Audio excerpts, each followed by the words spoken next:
Most contractors don't go broke because of one bad job. They go broke the same way a tire goes flat. Slow leak, mile after mile, until one day you're riding on the rim and you don't even know how you got there. This is the Contractor Success Forum. I'm Wade Carpenter with Carpenter Company CPAs alongside Stephen Brown with McDaniel Whitley Bonding and Insurance. Stephen, this was some great research you sent me. So kick us off. What are we talking about today? Well, the whole idea for this podcast came from Liberty Mutual, one of our best surety companies, and they sent out claims lessons that they learned and some discussions for contractors. So when you have one of the largest surety companies in the world and they have claims, these claims occur for a reason, right? That's the business I'm in, surety bonding. So claims occur, and what Liberty wants to do as a company, of course, is to analyze the scenarios that cause those claims to happen and to categorize them and get that information out to all their contractors so it doesn't happen. This makes a lot of sense, Wade, because surety companies don't want to lose contractors because they go into claims. But if you go into claims with the surety company, you're out of business with that company until it's resolved. So it's serious, but at the same time, what can you do when you get claims and you have bogus claims or claims where you need defense, claims that are designed to intimidate you and scare you into doing something you wouldn't ordinarily do? Can a surety company help with that? Can your surety agent help with that? Well, absolutely. That's our job. So the premium you pay for a surety bond includes that. So Liberty Mutual sent this out to me as an agent, and I just loved it because it's exactly what we do in our podcast, is try to make contractors successful and not fail. We wanted to share with our listeners these categories of what they found. And a lot of this, Wade, as we have done a lot of podcasts on in the past. There's literally no surprises, but there's also some really good information that's been popping up lately that our listeners need to know about. So why don't we just break it down? That sounds good. They basically broke it down into 4 major categories. And well, that's right. Hey, first category is right up your alley, Wade. But in your perspective, basically cash flow, liquidity, what were they talking about in this thing? Deterioration in your cash position, significant increase in bank line usage, job profit fades, and deterioration in financial reporting or quality of accounting. So bonding companies look for some fundamental financial information to make a decision. Without that information, they don't make the decision, or they make a decision fast. The answer is no. As far as the cash flow, we talk about that all the time, but I think what they were getting at, and you correct me if I'm wrong, essentially what I say all the time is like, are they borrowing from the future job, overbilling? Are they deteriorating from the cash flow standpoint? They talk about some of the red flags. Anything you wanted to walk through on that in particular?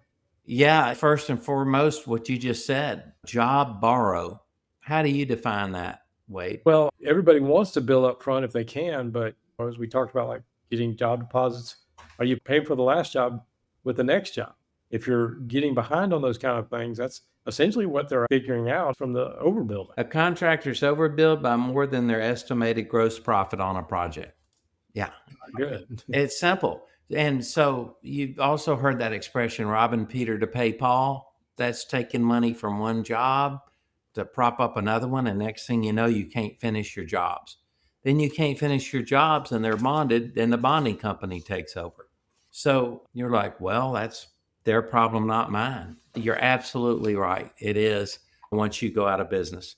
But they're not going to write your bonds if you're not running your business to win. So financial liquidity and cash flow problems. Can I throw a couple of other ones out there? The obvious ones they threw out there were like increasing the accounts payable while your cash is dropping, spikes in your line of credit. But I think you see this too. The financials are late or missing, or they don't have them timely. I'd love from your perspective why that bothers people. It's just saying that you're not managing your company's managing you. That's it. I mean, seriously, the most fundamental thing is to be able to communicate to others financially how your company's doing and bonding. It's the same with banks. So you're having cash flow problems and you need some help and you can't explain to anyone what your true problems are or even analyze what your true problems are. Is it being too hard on people there? No, I don't think so. But I mean, You're an accountant. I'm a bond guy. We harp on it all the time. At the same time, Wade, you could say, well, Stephen, you're old enough to remember the old contractors that you'd ask them how they were doing. They'd pull out a wad of cash from their jeans. How do you think I'm doing? You assume they paid all their bills out of that, collect all their money. But on a simple cash basis, the simplest contractor in the world believes in no debt and pays cash for everything. As you get bigger and your pockets aren't big enough to hold a couple of $1 million worth of cash, you got to trust your accounting system. And then we see right now with our younger contractors, Wade, that they're depending so much on technology. They really are. And so many of them don't even have a checking account. That's far into a lot of young folks in the construction business. So it's even more important to have your systems in place and not to trust a system that you don't understand. We talk about that all the time. Understand your system, understand the elements, and trust yourself that you can learn it, because you can. It's just not that hard. And Wade, you're a master of that. And I can't tell you how much I've learned in the last 5 years from our podcast from you. So thank you for that.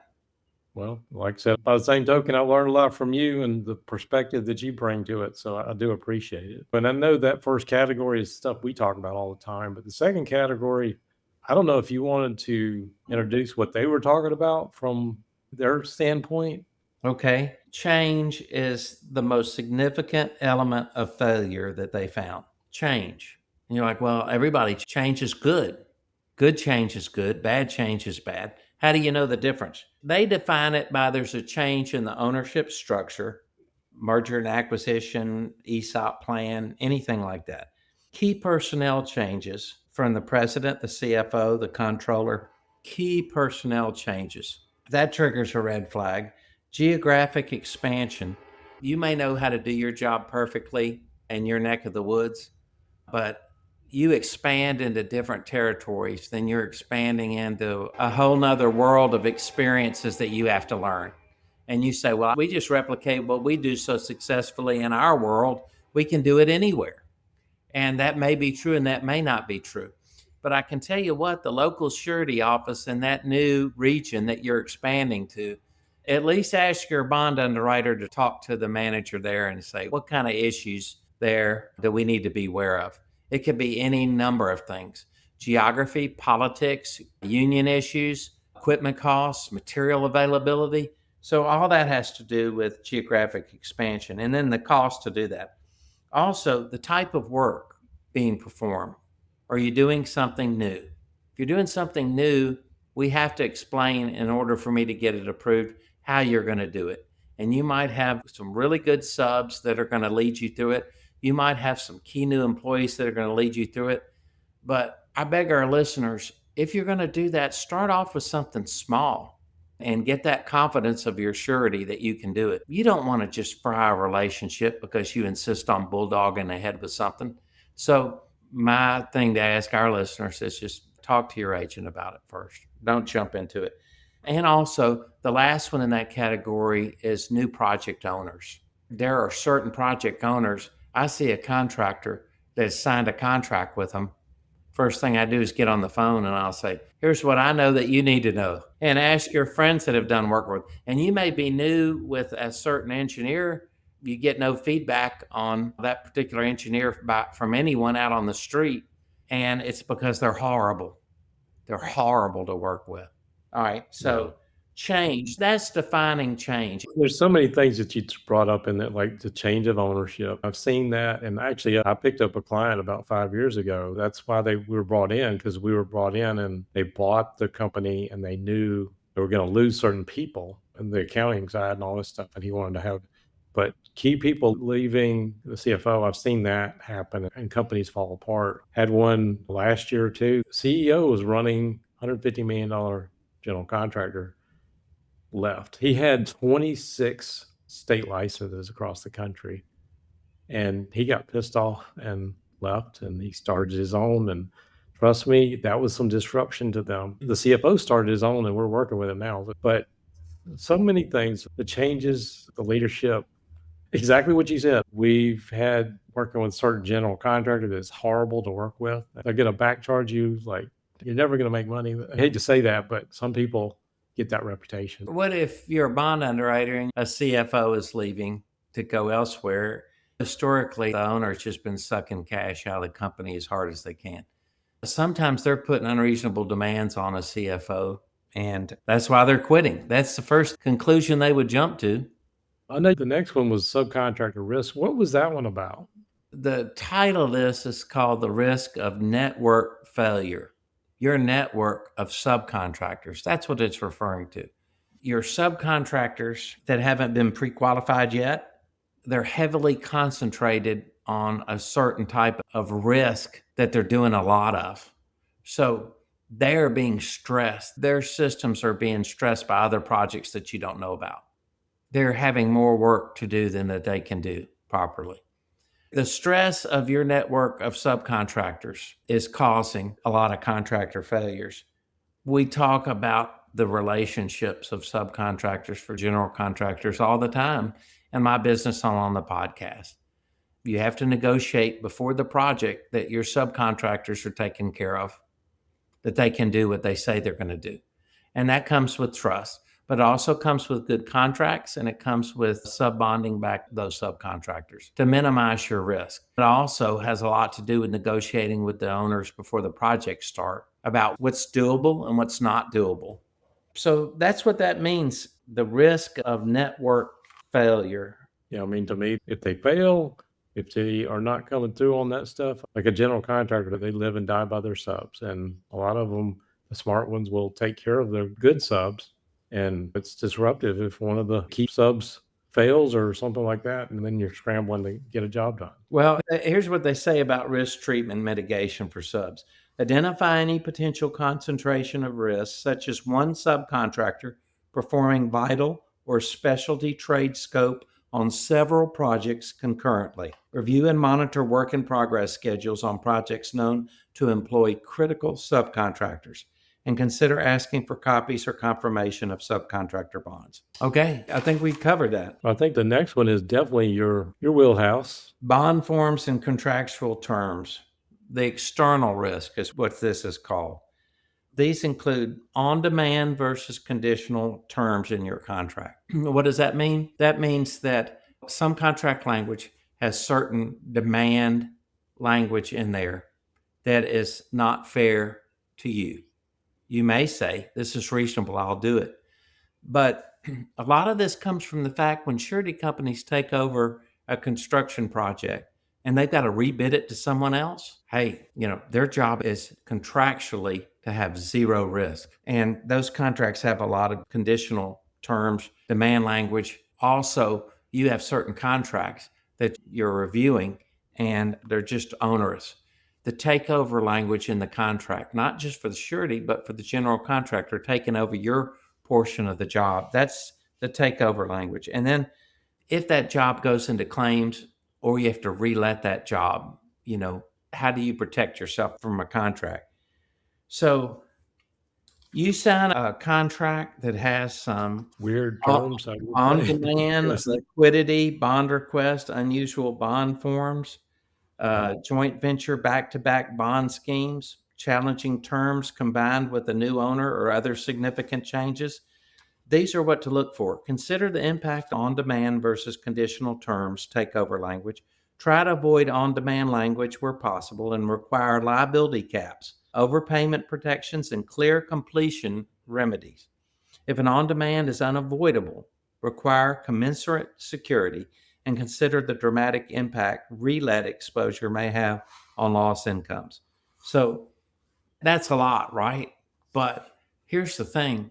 Right now, contractual language is changing. I can't tell you how AI has helped dig out some of this language that nobody was expecting to see. How do you read a 1,000-page contract and understand its impacts on you? You hope that it's boilerplate, right? And you're looking at the same thing over again.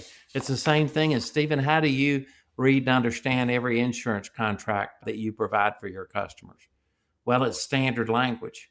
And so you're constantly looking for those changes that could pot you. So from a surety standpoint, these are the main 4 categories. And if you want to reach out to me, I'd be happy to send you their report, I'm sure with their permission. And as an agent of theirs, I appreciate what they do behind the scenes for their contractors.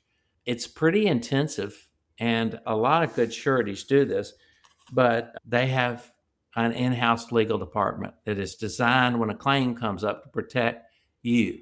As long as you're being cooperative, they're going to protect you.